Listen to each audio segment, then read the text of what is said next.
Everyone, it's Raj from 3CB.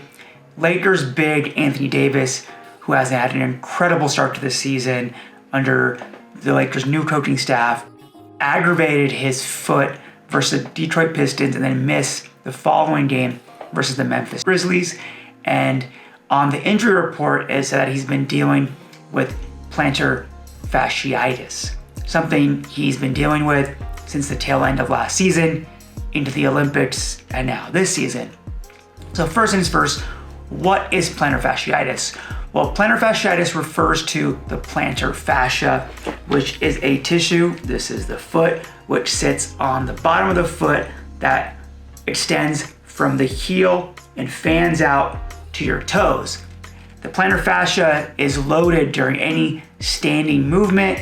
When you come down, it stretches, and then up here, it's going to contract. Additionally, when your foot comes up like this and that big toe extends, there's something called a windlass mechanism as well, which is really critical to foot function.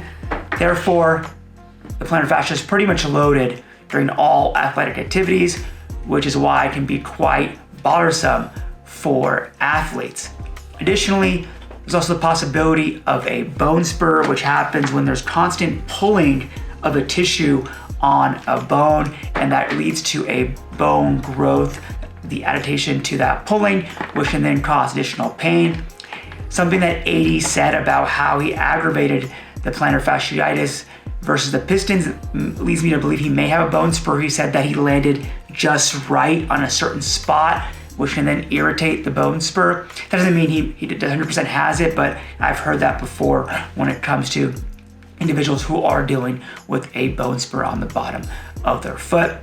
In terms of management, this is essentially going to be something that is day-to-day management. He's going to get treated for it and then go through his warm-ups and see how it feels. Of course, if it aggravates, then there's potential for him to miss a game or two to deal with that acute flare-up.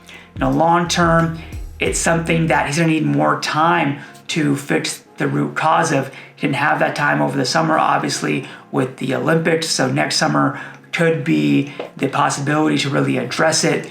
Whether that is a bone spur that needs to be removed or it's more dedicated rehab and physiotherapy and being able to more meticulously and methodically ramp up his activity levels.